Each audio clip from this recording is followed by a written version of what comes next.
Call to order the study session for the City Council for the City of Wheat Ridge, Colorado for January 4th, 2021. Thank you for being here. We have two items on our agenda tonight. We have a Jefferson County site update, and we have a massage ordinance update.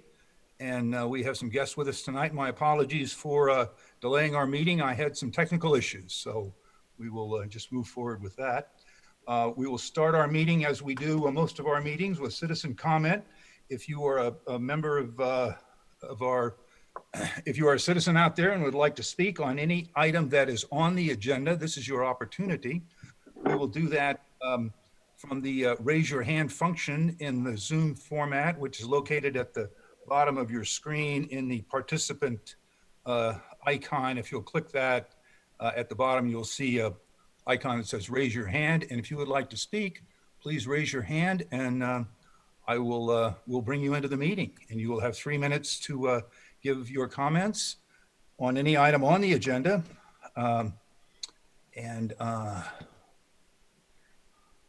We will go to anyone on the telephone after we've done the Zoom format. So, Ms. Scheck, do we have anyone that would like to speak under Citizens' Right to Speak that has raised their hand?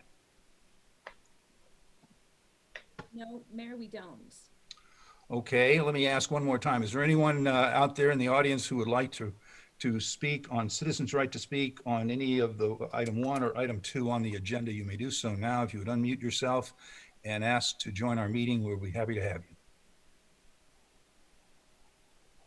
you. Okay, I don't hear anyone, so we'll close our Citizens' Right to Speak portion of the meeting, and we will go to agenda item number 1. This is the Jefferson County site update, and I will go to Mr. Goff. If you have a presentation, I know we do. Yeah, thank you, Mr. Mayor. Tonight we have Tom Hobie.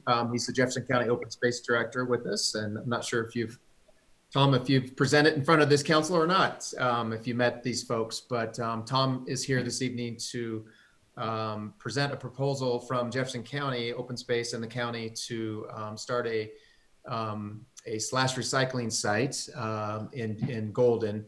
And I will just leave it at that and turn it over to Tom. He's got a presentation. I think that we put the presentation also in your packet along with a white paper. So there was quite a bit of information that you should be pretty familiar with this, but Tom is going to go over the presentation for the public this evening. So Tom.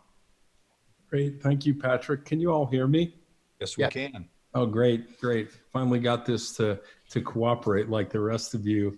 Good evening, Mayor and Council. I want to talk to you a little bit about a few things. First off, some good news. We were able to get your four park properties deeded to you last week. So you are now the proud owner of the parks you've been caring for 50 years or so, whatever it may be. So congratulations on that. Glad we were able to finally get that done. I know Joyce Manwaring was working on that for some time. Secondly,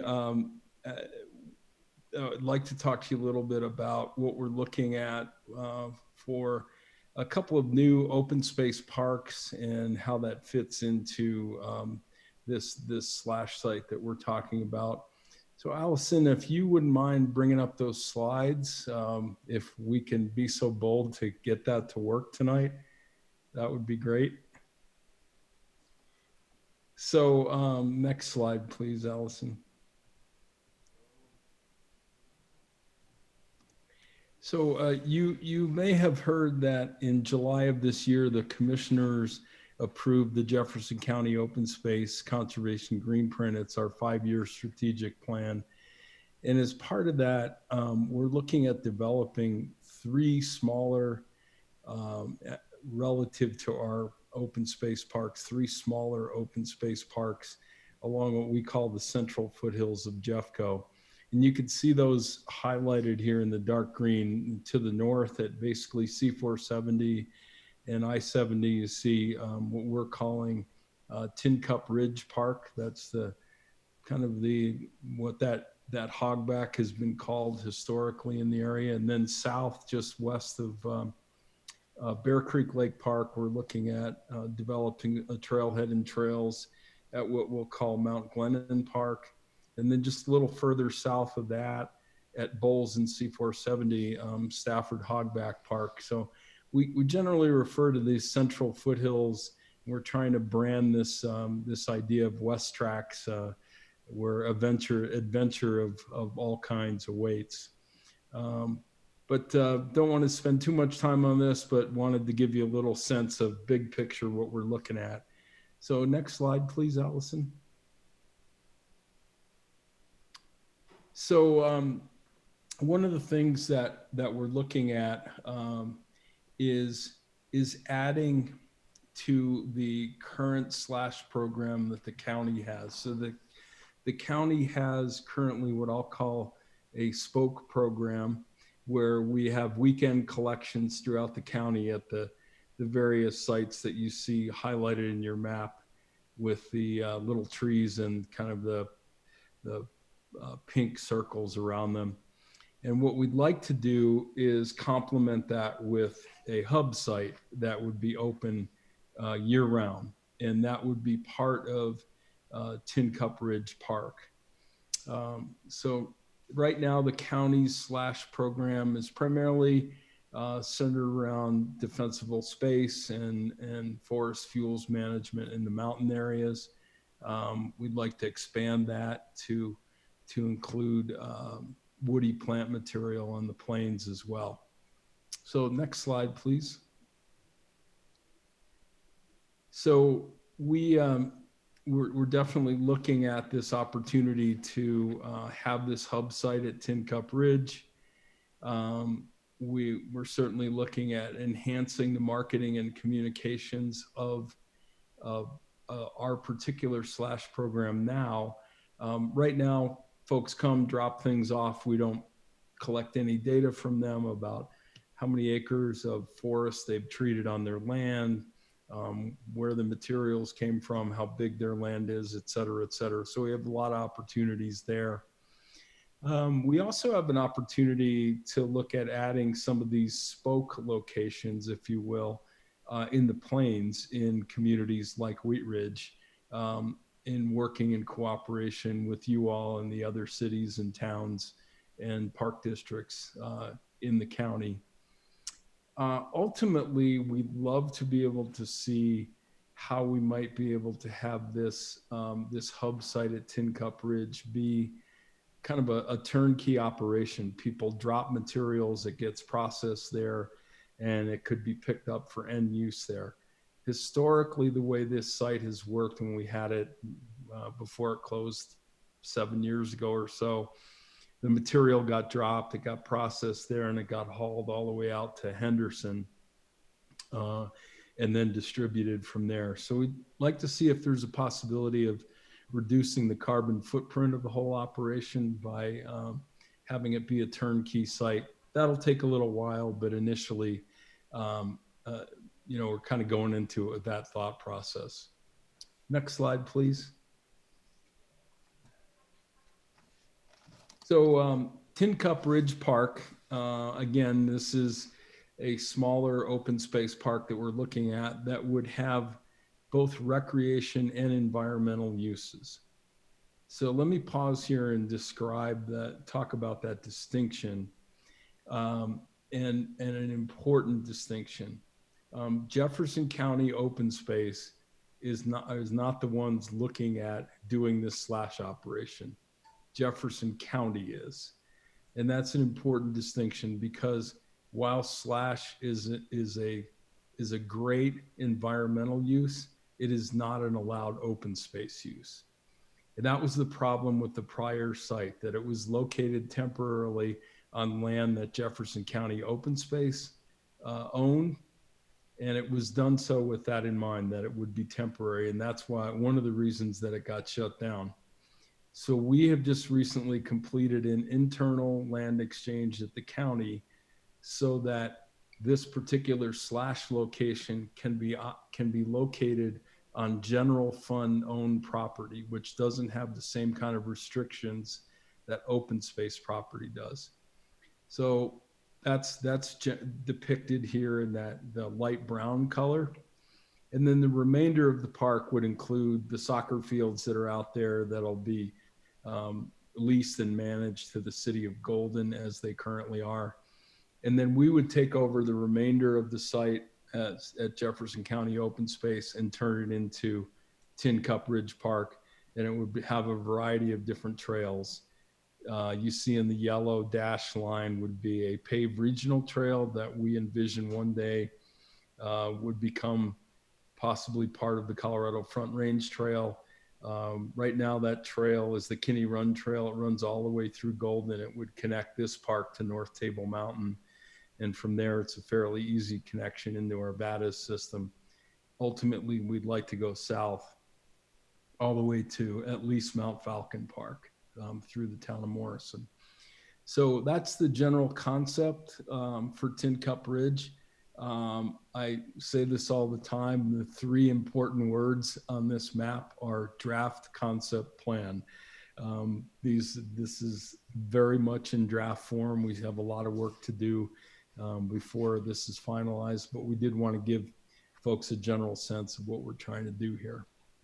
So next slide, please, Allison. So we've identified that this slash site, which we have an acronym for it, Sustainable Lands and Safer Homes, it would require some capital improvements, and you see those here on your screen, to the tune of about $650,000.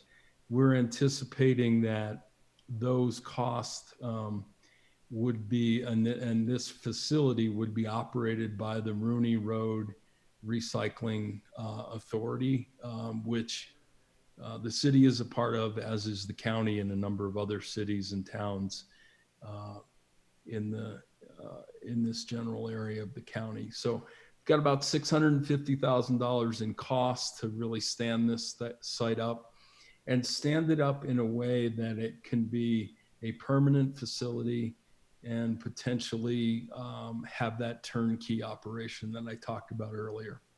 So next slide, please, Allison. So as an authority member, those costs are split up on a formula. Bottom line here, Wheat Ridge, the cost for Wheat Ridge would be around $65,000. And that would be, again, these are very preliminary estimates, but is the best we would do here. And the county's contribution to this would be the land, with this being a general fund operation and the current state or health of our general fund not being so good. It's be very difficult for us to cash fund this. So our contribution to this effort would be in terms of in the land. Next slide, please, Allison. So that's really all I have tonight. We're really interested in talking through this with all the jurisdictions. Would love your feedback and talk about the financial piece of this, even talk about adding some spokes in Wheat Ridge, and then just having any discussion or general questions that you have.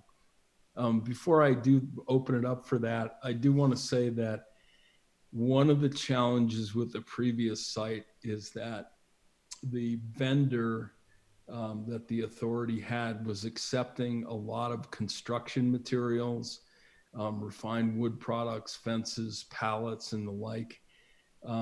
That became pretty unsightly. So we are looking at just accepting woody plant material, tree and shrub material, and not accepting anything else, including grass clippings. In fact, we'd love to see an effort to educate homeowners to not collect their grass clippings, because it's actually a good water conservation measure to mulch your lawn instead of collect those clippings. So with that, I'd be happy to answer any questions, have any discussion that you would like to have about this.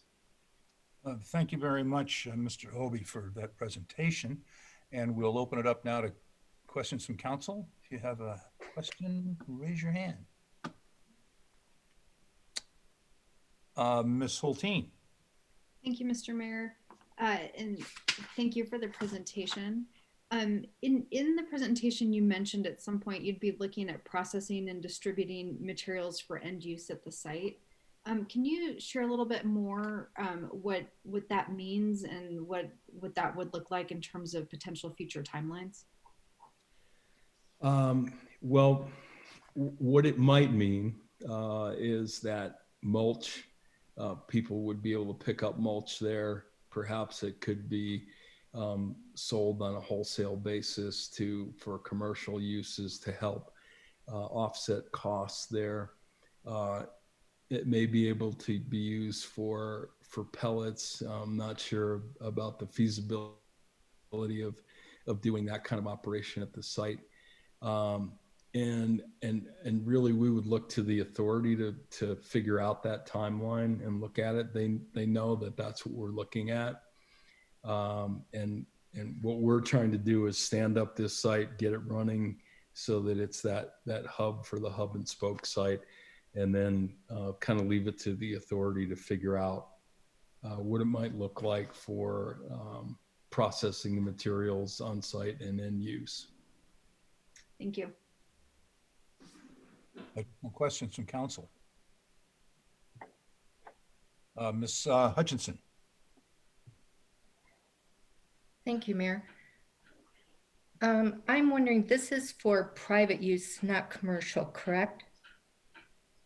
The previous site that the authority operated was for both. So it took individual residence materials. It also took materials from contractors. Again, I think that's something that we would want to work through and leave up to the authority. So your representative is Bill LaRoe on the authority, and certainly he would be the city's voice in the authority's decision making on that. I have a concern about the Emerald Ash Borer is huge and it's going to be around, okay? So previously what's happened when it has been detected in areas, the wood has been isolated, not able to leave communities.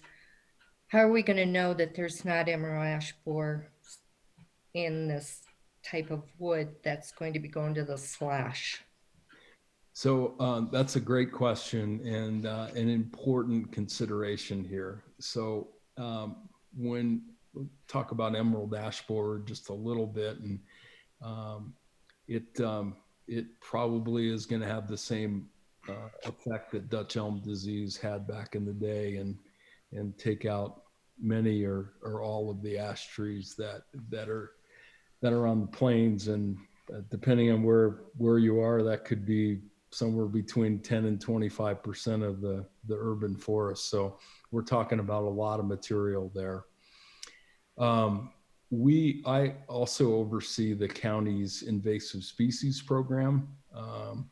And so I've been in touch with our coordinator on that, and we would want to have the appropriate protocols. We certainly would want to be able to accommodate that material at this site. Again, we'd want to work with the authority to make sure that all the appropriate protocols were in place so that that material was isolated from other material. Okay, so that would mean also like the Forest Service being in on that, or? To the extent that they need to be, the State Forest Service, but we at the county has responsibility for weed and pest. Okay, thank you. Thank you. Additional questions from council? Ms. Dozman. Thank you, Mr. Mayor. I was just wondering if you could touch on the costs associated to the public, whether they'll be charged and how much to drop off, or if that would be an ongoing like costs associated to the city. It would be, Well, let me start off with, again, that would be up to the authority. And there was a fee for resident drop off when the prior site was done. And that fee was there to help offset the cost of operating the facility. The amount that people are charged really depends on the contributions and the philosophy of the members of the authority. If you want this to be free to folks or low cost to folks, then probably the cost to the individual jurisdictions is going to go up. If you want it to be more neutral, then perhaps the cost could be very low or no cost. Again, that's a decision that the authority would need to make. But there was a fee previously. I want to say it was around $15 a truckload, something like that.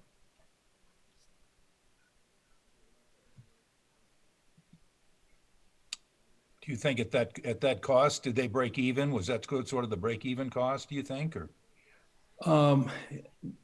Mayor, I think that wasn't quite break even. There were still annual contributions from the jurisdictions that offset the total cost a little bit. Thank you. Bill probably has more information on that. I don't know if he's on the call or not, but okay. Additional questions from council? Mr. Urban. Thank you, Mr. Mayor. My first question was asked by Councilmember Dozman. But as it relates to those that can drop off material, do they have to be county residents, or how would you determine whether they are resident or not, or is that a restriction on those that can drop material at that location? With again, that would be up to the authority, but I would think they would want to think about perhaps restricting it to county residents, at least for a while, until they determine how much material they're really dealing with.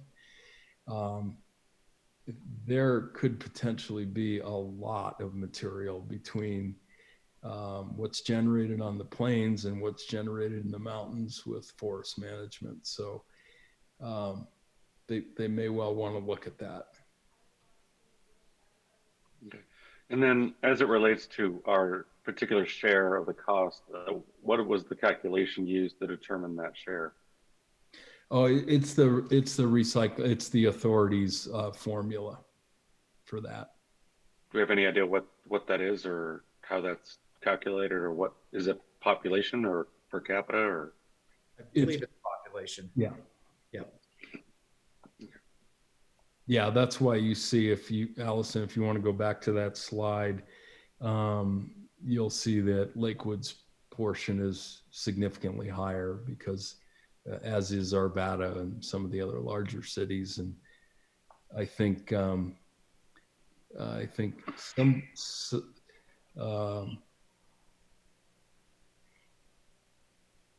yeah, like you can see, Mountain View is $1,000.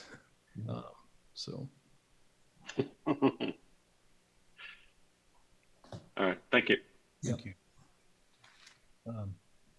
Mr. Hobie, I had a question for you on your spoke and hub system now. Without a hub, what happens and how do your spokes operate now? Very inefficiently, Mr. Mayor.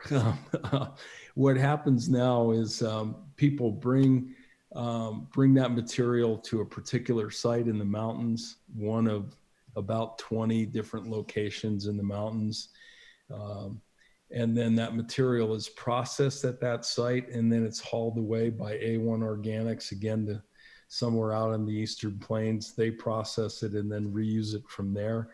So, and we're also looking at, on our spoke program, how we can do more to process that material on site and be able to potentially redistribute it. We're in the mountain areas where we're actually looking at the possibility of using biochar and basically processing that material on site and then being able to redistribute that biochar from those mountain locations as a soil amendment for the areas that have had some disturbance from forest management.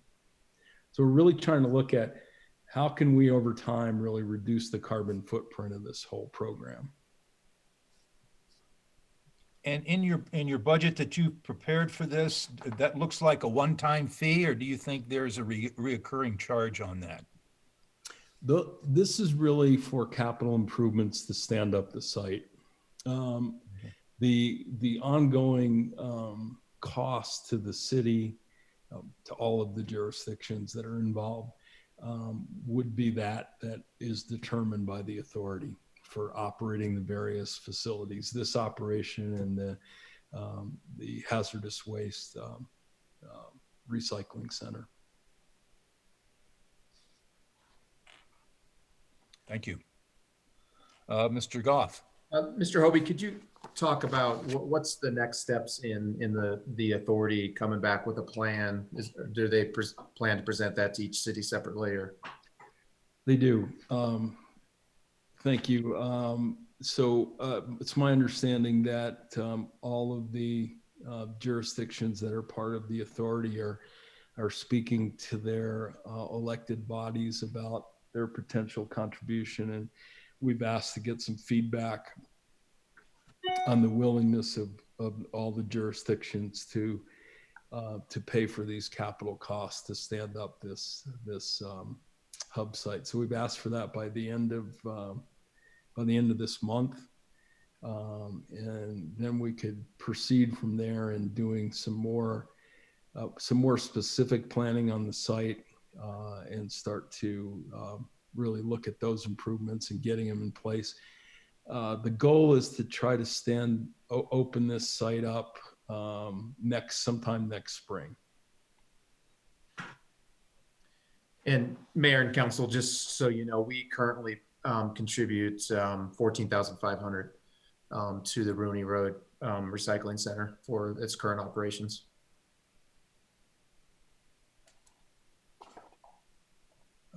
Mr. Hobie, is your paint recycling operation, is that located at this facility also, or is that at a different facility? Yeah, that is the current operation of the authority. They don't have anything to do with slash at this point. It's all hazardous materials. So that 14,000 that Patrick mentioned is really just dedicated to that piece. And is the slash going to happen at that same location? Will they be co-tenants, so to speak, at that location? Yes, we're trying to get them to see if we can operate it within the same footprint there. Okay. Do you have any other expansion capabilities at that to handle other recycling?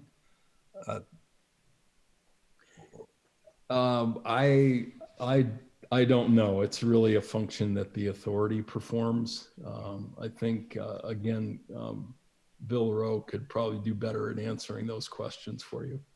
Thank you. Additional questions from council?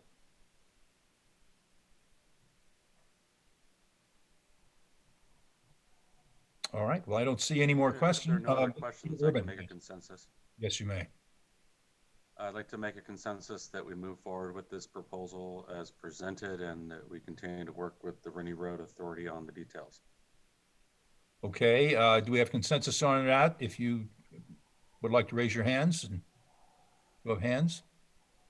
Okay. Looks like we've got support for this idea. So we'll look forward to the authority bringing back a more fortified program, if you will. Thank you very much for being with us, Mr. Hobie. Yes, thank you, Mayor. Thank you, council members. Look forward to working with you. Okay, thank you so much. All right. Have a good night. You too. Happy New Year. Happy New Year. Okay, we will move then to item number 2 on our agenda. And this is an update on the massage business. And I'll start with Mr. Goff. Yeah, thank you, Mr. Mayor, again. As council remembers, we brought this to you earlier this summer and last summer, and in August, City Council did approve a new ordinance regulating massage business in Wheat Ridge. And there was direction at that time to come back with an update on how the implementation of the ordinance was going. So we're here with you this evening to provide you with that update, and have several folks from the police department. But start with Chief Murtha, if you want to start and introduce whoever's going to do the talking here. Thank you, Mr. Goff, Mr. Mayor and Council. Thank you for the time tonight. And let me thank everybody for the time and effort put into the ordinance. It certainly is a tool that we've been able to use, and we're seeing exactly how that ordinance working the way it was crafted to work. So I know a lot of effort went into that. Mr. Dahl did a lot of work on it, and I think it's being used in the right way, and we're making a lot of efforts to try and get people to comply, to give them every opportunity to do that, and to be business friendly where necessary, but certainly to make sure that if businesses are not operating in a manner that's acceptable to this community, that we take care of that as well. So tonight, Division Chief Guadagnola, our newest division chief, is going to present to you. I believe Detective Hemming is on as well. He's sort of the face of our enforcement around this as well. So without further ado, I'll turn it over to Division Chief Guadagnola. All right. Well, thank you very much. Can everybody hear me? Yes, we can. All right. Well, Happy New Year to everybody. Give me just a second to figure out how to share my screen here.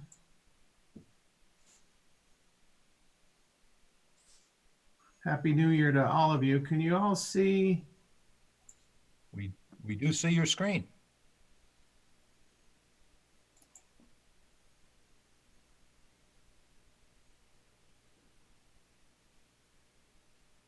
Well,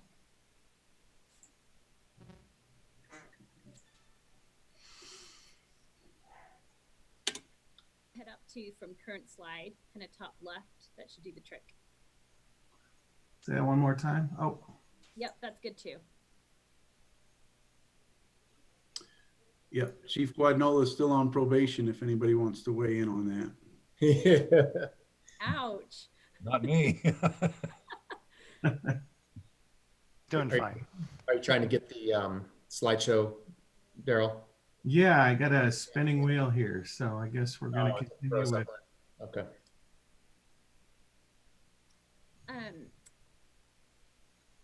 Let's see here. I think we're definitely having some issues with Zoom this evening. I'm just gonna pause sharing for a second and let's see if that helps. Free it up. And then we can reshare when you're ready. Any Okay, luck? looks like maybe we are. Okay. Let's try again. I'm gonna call Mr. Zoom tomorrow. What's going on? Everybody's back from the holidays. I know. Not quite back. Zoom's not. All right, so can we all see my presentation? No, can you share? No. Hit share again? Oh, all right. Thank you. Sorry, I stopped.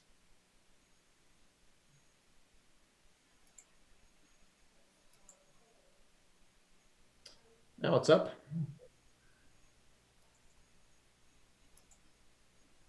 There. Perfect. All right, we got a full screen there. Got a Yes. full screen. Thank you. Perfect. All right.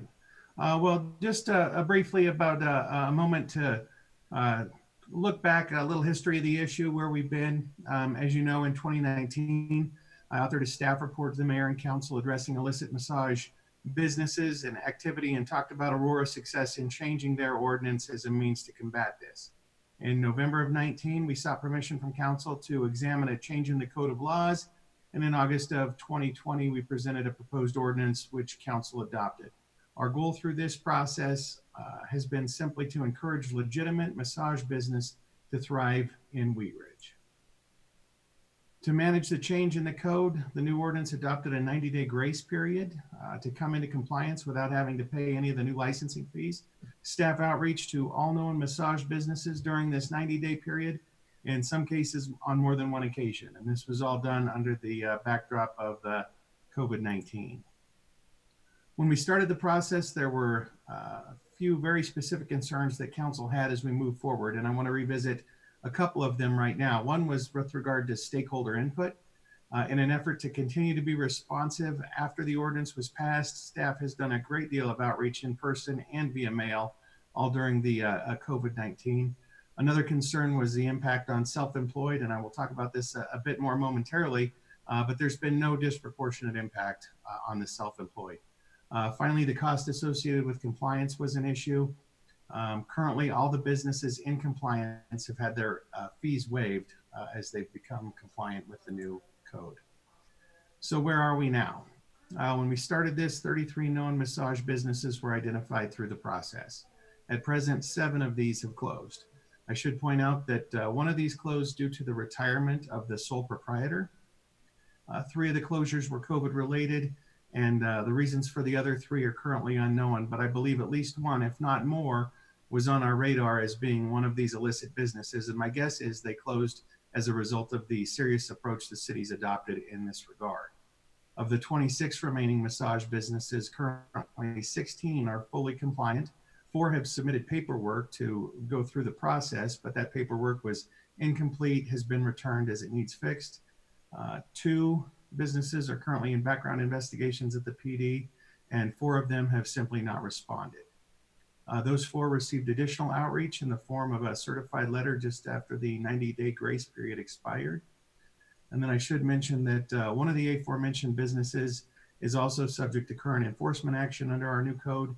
This was a business that had been on the police department's radar, and when a licensing check was done after the 90-day grace period, not only did they not have a license, but they were also providing massages without a license through DORA.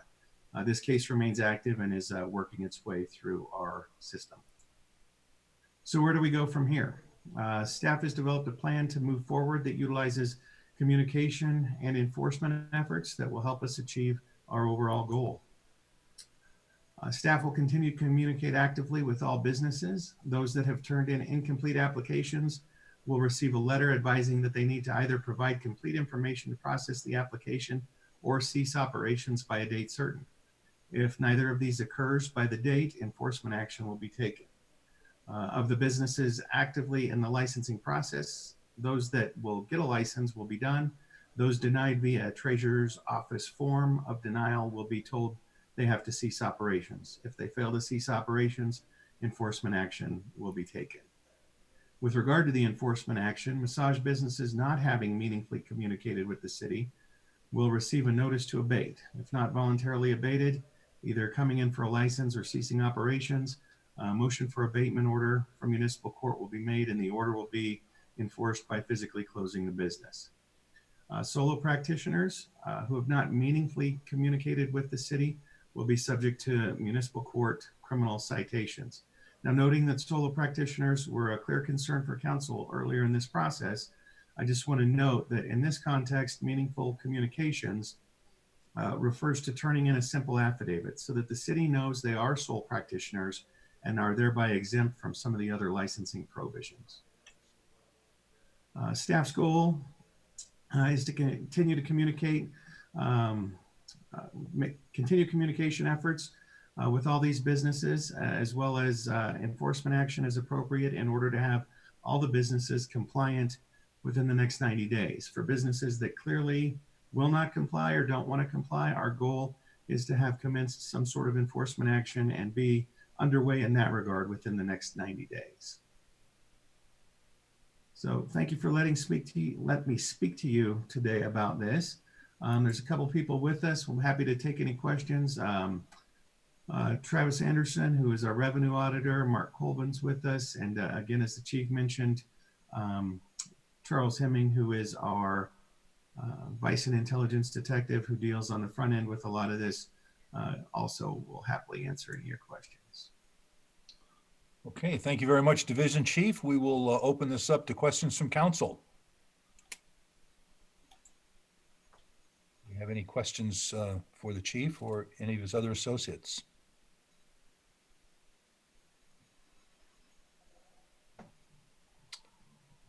Was a pretty thorough report. Was it, oh, Mr. Urban? Thank you, Mr. Mayor. Have we had any feedback from the business owners regarding the process or those that have completed it as it relates to how easy it was or how hard it was, or for those that haven't completed it, are there any particular reasons they haven't completed it? I think Travis, are you able to field that? He's kind of on the front end of that. Yeah, I could take that. So a lot of the feedback I got at the beginning is most of them thought it was going to be really overwhelming. Once we kind of walked them through it and showed that really all that the solo practitioner see was that affidavit, a lot of them got through it pretty quickly, and most of them seemed pretty happy with it once they actually undertook the process. Okay. And has there been any communication with Dora through this process, or is this something that we're able to do all on our own? So one of the things we do request is a copy of the DORA license, so we know that they are registered through DORA. We haven't had any communication past that. Okay. And in that one instance where the operation was operating without a DORA license, was there a complaint filed with DORA in that regard, or was there any follow-up with respect to their non-compliance with DORA? Can I handle that one? Yeah, not at this time. We were thinking that probably the more effective route would to be handling everything through city court versus abatement and stuff. If it's deemed that the county charge, including the providing massage without a license, which is called unauthorized practice, is to go through county court. It's standard procedure for me to notify Dora that there was a violation, and then they do whatever it is that they seem appropriate to do. Great, thank you. Well, and I think the other issue that comes up there that might be worth noting is when people don't have the DORA license, DORA only regulates the people who do have licenses through DORA. So they really sort of fall short of having any kind of authority over somebody who is operating without. But I think they certainly want to be made aware of it, and we certainly will. I think the tools that council has given us just provide us a much more expeditious way to deal with these. And certainly we can follow up with Dora with any or all of them as well. I would agree with that. And I think one of the frustrations with Dora is their biggest penalty is that they won't issue a license. And so if you're operating without a license, that's, that kind of puts you right back where you were. So it is kind of frustrating. Council Member Hulteen. Thank you, Mr. Mayor. First of all, thank you for this update. It's good data, and it's good to see that it's having an impact. I happen to notice I live near what I think my neighborhood has long suspected has been an illicit massage parlor. And I noticed that it recently changed its name. And I'm wondering if things like that are loopholes that some of these businesses might be trying to go through to delay that 90-day enforcement for non-compliance. They might very well be attempting to do something of that nature. That's why, when we got together and formulated a plan to proceed, what we're really looking at is meaningful communication from these places, whether they have responded yet to us or not. But we have built into the code several things. So if they are, for example, shut down under this code under one name, recall that the code prevents another establishment from operating as a massage parlor in that same place for quite a long period of time. So there might be a lot of games that they'll play. We've heard some, I think at the prior council presentation, we heard from an industry expert who said a lot of them now hang their shingle under the banner of reflexology.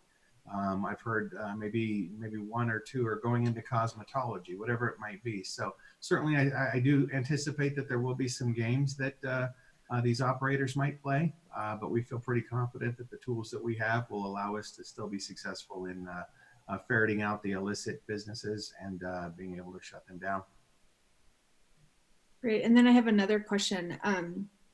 I'm sure all of the communication from the city is sending a clear message to both our hopefully very successful legitimate massage practitioners as well as the ones who are not. Are we doing any type of PR or communications around around this program in terms of if we're finding illicit and shutting them down? I just want to make sure that, you know, part of this program is sending a clear message to not even think about Wheat Ridge in the future. So I don't know if that's something that has been looked at or considered, or what the plus or minus might be about that. Yeah. I don't believe we're doing anything of that nature right now. I think we certainly could look at that in the future, and I think it would be advisable in order to keep those illicit businesses from coming into the city. I do think it would be prudent to get a couple of these under our belt with regard to just process and abatement and the number of different ways this enforcement action could go. But certainly after we have a number of these under our belt and a little bit of a track record, then I think it would be very prudent to do a little bit of sharing of that information with the general public. Ms. Hulteen, if I could also weigh in on that. That actually is the plan that I have with Ms. Spalding, but we didn't want to come off looking like we weren't able to come through on our threats. So we wanted to get this through the courts and make sure that we had a solid footing to get it done so that people knew that we were serious about it. And then we're going to highly publicize this in many different ways. We're going to talk about that and how we might do that. But we think that's a very good avenue, not just for this business, but to tell people that illicit business in Wheat Ridge is not going to be tolerated. Wonderful. Well, just thank you to our police department. This is really a thorough report and encouraging to see that this is going to have the impact intended. So just thank you to everyone for that. Thank you. Thank you. Additional questions or comments from council? I have a question. Yes, Mr. Miller. Thank you. What are the plans to ensure that businesses that are currently licensed remain compliant with city ordinance?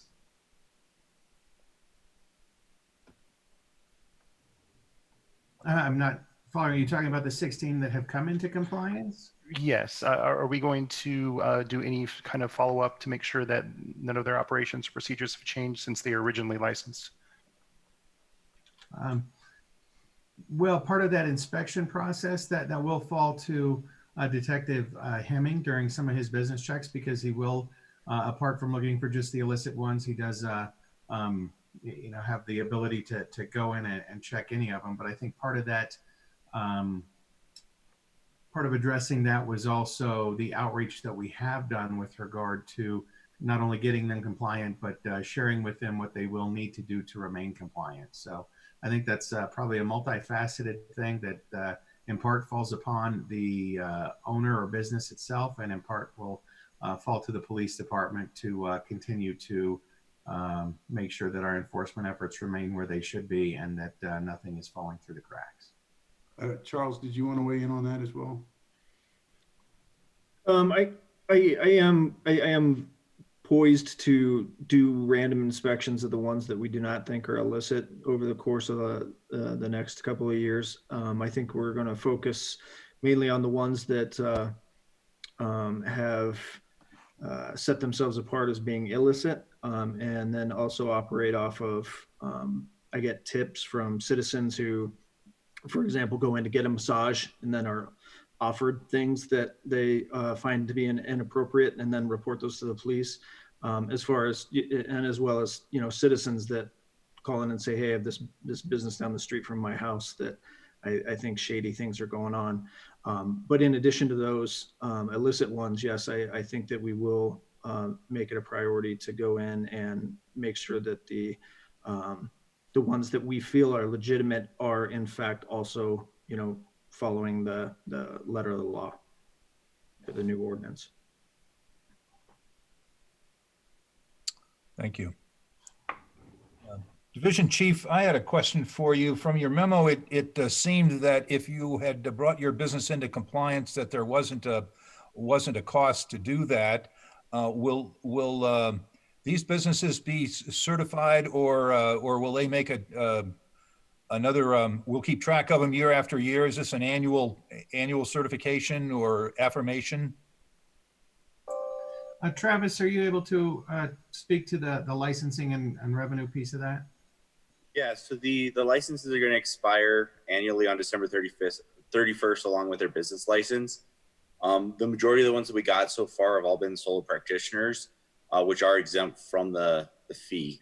So we don't expect to see a lot of the renewals of the fee every year, but they will have to renew with that affidavit and give us an updated copy of their license. And then there's a fee if you're other than a sole practitioner? That is correct, yeah. Thank you. Additional questions from council? And we'll continue, Mayor and Council, to provide updates as we learn more of how this tool is working for us. Okay. Well, thank you very much, Division Chief and Chief Murtha and all of your associates for bringing us this update on a very important program. And it looks like you've made some great success in this, and we look forward to your continued success and continued reporting back to the council on things that are happening. So thank you very much. That concludes our discussion of the two agenda items. And we will now go to, I think it's staff reports. Mr. Goff. Yeah, thank you, Mr. Mayor. I just have a couple of quick things. Just want to thank all the council members who helped us and participated with our New Year's video. Just watched it today, and it came out really, really nice, I think. So I believe that's getting pushed out this evening. Allie, maybe did you hear any? If not tonight, it should be first thing tomorrow. So you all looked great. Thank you. I think that was, I think it's really going to be a hit, and I think our residents will appreciate that.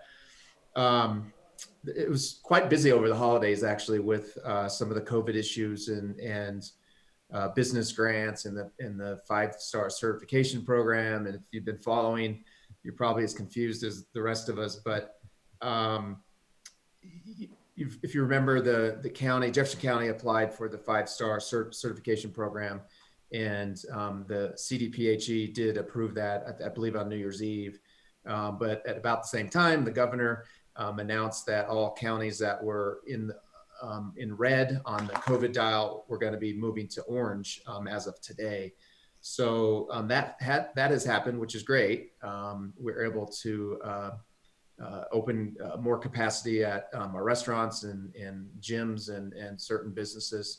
But the 5-star certification program is still here. We're still approved, but it's been put on hold for at least 7 days until we can determine if under this new orange status, if we're going to, our metrics that the county is following are going to continue decreasing. So those metrics are number of COVID cases per 1,000 population, our hospital ICU bed capacity, and the positivity rate. So we're all those are decreasing, but we need to get below 350 cases per 1,000 population. I think we're at about 425-ish still. So that number's been dropping, which is good, but until we get below that 350, businesses who are certified under the 5-star certification program cannot move to level yellow on the COVID dial. So there's a little bit of a pause here, but the good news is we have moved to level orange, which has opened some things. And then also the county is working on an application process for the next round of business grants that was approved by the state. They should have an application, should be live by the end of the day, we were told today. So there should be more information submitted out tomorrow out to the public and to our business community. And we're making sure that we're getting that information out to our businesses so they can, as soon as they're eligible to apply, they can. I don't think funding is available until after January 8th. But the county is ready to start accepting applications here very soon. I think that was it. Any questions on any of that? It's kind of day by day on some of this COVID related stuff, but the good news is I think we're moving in the right direction, at least in Colorado. numbers are still pretty high, but they're decreasing. So we're hoping we'll continue in that direction. Thank you, Mayor. Okay, thank you, Mr. Goff. We will go to elected officials reports. If you have a report you'd like to give, please raise your hand and I will call on you. Ms. Nosler-Beck. Thanks, Mayor. And I just want to congratulate you on making me laugh so hard at the beginning of this council meeting. We're all grateful you were wearing pants too. Patrick, just to kind of follow up, I know we had a conversation earlier today, but on the Equity Task Force application, are we able to extend that deadline? Because I know it was the 31st and there were some issues with the timing, people not being able to get their applications in. Yes, thank you, Ms. Nosler-Beck. And there was an email, I think, trying to pull up. We did extend that to January 15th. And check your email. Mary Ann Schilling sent out an email earlier today. We have received, let's see, 5, 7, 8, 9, 11, 12, 13, looks like, or 12 applications so far. 2 from District 1, 5 from District 2, 1 from District 3, and 1 from District 4. So you can check your email, and if we could use your help to encourage any folks that you think might be interested to get an application in. And we did push that out to January 15th. And I think it's the same day that all the other boards and commission applications are due. So yes, we pushed that out. Okay, thanks. So then I guess my staff report is get those applications in for the Equity Task Force by January 15th. Thanks so much. Thank you. Additional elected officials reports. Mr. Stites. Thank you, Mr. Mayor. Just real quick, I wanted to thank Mr. Goff and Mr. Knudsen and the rest of the public works staff. I got an email on Wednesday, I think it was Wednesday afternoon, from a constituent that was having some issues with people going to the ditch by her house. And within the day, I think that they had some reflective cones out there. And I think this week they were going out to solve the problem completely. So I really appreciate our staff and their hard work, especially the day before New Year's Eve, to get out and solve that for our residents. So thank you. Thank you, Mr. Stites. Mr. Kirkpatrick, did you have your hand up there? Thank you, Mr. Mayor. I just want to emphasize again how grateful we are that the police department has done the work they've done with this new massage ordinance. I'm sorry that some of your guys had to leave, Chief Murtha, but I think you'll remember to pass on to them our gratitude. The downstream impact, the ripple effects of this kind of program, if you stop and think about how many people are going to be touched by it, it's a very important step forward. These are hotbeds of crime, including human trafficking. And stopping that is no small benefit to those people. And I appreciate your hard work very much. That's all I have, Mr. Mayor. Thank you, Mr. Clerk. Any more? Ms. Hulteen. Thank you, Mr. Mayor. I just want to, I'm sorry, Karen's jumped off the call, because I just want to thank our Parks and Rec staff. I've been frequently in the rec center, and I'm just incredibly grateful all the efforts that everyone's going through to keep that open and available. And I know I'm not alone. It seems to be at capacity all the time that I'm there, which is not very full. And as a swimmer, I kind of appreciate always having my own lane. But I know that Parks and Rec in particular has really been threading a lot of needles. And I know that benefit to our community is incredibly helpful, especially during the winter months when other things aren't available to me. And then I just also want to thank staff. There are a couple initiatives that we've been working on behind the scenes that hopefully we have exciting things to talk about in a couple months. But I just am continually impressed with the not just the skills, but the attitude of our staff of, trying to step up and figure out how we can get things done. And it just is why serving this community is something I'm proud to do. And it makes me really excited for what 2021 is going to bring. So I'm excited, and let's all keep wearing our pants. Okay. We'll go to Ms. Weaver. Thank you, Mr. Mayor. First, I want to thank Mr. Kirkpatrick for his wonderful pun of hotbeds of crime. Just like to call those things out. I want to remind everybody, since we were talking about Slash earlier, to take their Christmas trees to be recycled at the various places around Wheat Ridge. The one closest to me is in Prospect Park, but I think there are a couple others. Unfortunately, the farm cannot take trees this year, so just a side note on that. But it is a free service that the city offers, and that those trees end up becoming mulch. Mr. Goff, when does that mulch come back for people to be able to pick up? Yeah, so we, first of all, we have free recycling through mid-February. There's 2 drop-off sites, Prospect Park and then also Panorama Park. Yeah, we will chip those into mulch, which will be used primarily for city purposes for our parks and such, but free mulch will be available year-round at Prospect Park. So probably, at the end of February, I'm assuming that will be available. Great, thank you. And that's all, thanks. Thank you. Mr. Miller. Thank you, Mr. Mayor. I have a question for the city manager. I was curious if the recent approval by the president of the pandemic relief bill would make any more money or funding available for the city or the county, and if we're anticipating any further legislation that would benefit local governments with the incoming administration. Unfortunately not. There was no direct allocation to local governments, again. So, but there is, I believe, and we're looking into it, there was, I think, some funding put towards state highways. So we're looking into that to see if any of that would be available for any of our Wheat Ridge projects for our state highways. But unfortunately, no direct funding from the federal government to local governments. As I mentioned earlier, though, under my staff reports, the state of Colorado did approve some funding, and that's being administered through Jefferson County for some business grants.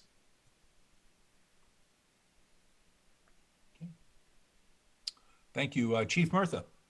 Not elected here, but if I might add, thank you to Mr. Kirkpatrick for the accolades, but I really have to say Ms. Scheck and Mr. Dahl really were the cornerstones of crafting a legislation that made it easy for us to enforce, and I don't want to go on without recognizing those folks for their hard work in this. And I was going to give you my password to get on today, Mr. Mayor. It's I love my job with a heart, but I also use it for my banking, so I didn't want it to be. And which institution was that? All of them. Just try it at all of them. All of them. Thank you, Chief. All right. I'm sorry, Mayor. The chief, he reminded me that our officers are getting their vaccinations. Did you want to give a quick update on that, Chief? Yeah, thanks, Mr. Goff. We were contacted and we were going to Lutheran. We're a priority. I think we're 1B. I can't remember, but we are able to go over to Lutheran and schedule to get the first of 2 vaccinations, and our officers are doing that. We're not mandating it, but we're encouraging all of them to do that. And the good thing about that is I think it gets us back up on our feet and running again sooner than later as an agency. We've been very cautious, but we'll be able to be more proactive and do more things in our community. So we're looking forward to that. I got mine last week, and it was easy, no problems. And, it was nothing more than a flu shot to me. So I think, I can't remember if it was Ms. Hulteen got one or somebody else did, but it seemed pretty easy to me, and I haven't heard any other concerns. So. Okay, thank you very much. Additional reports from our elected officials. Well, I hope everyone had a great holiday, and it's great to see everybody back in the saddle, if you will. Coffee with the Mayor this Saturday morning, January the 9th at 9 o'clock. We'd love to have you join us. School, I believe, is back in session, and whether it's virtual or whether we've got the kids on the street, always be careful because it's still getting dark early, and we want to make sure that everybody gets out and gets back safely. Well, best wishes to Mr. Urban. It doesn't look like he's got his arm in a sling, but it's good to see him here, and we wish you a speedy recovery. Thank you. Is there any more business to come before the council tonight at our study session? Then if not, I will thank you all for joining us, and we will stand adjourned. And we will be back. We'll be back here next week for a meeting at 7 o'clock. So have a good week until then, and we'll see you all then. Thanks so much. Right. So long. Happy New Year, everybody. Happy New Year.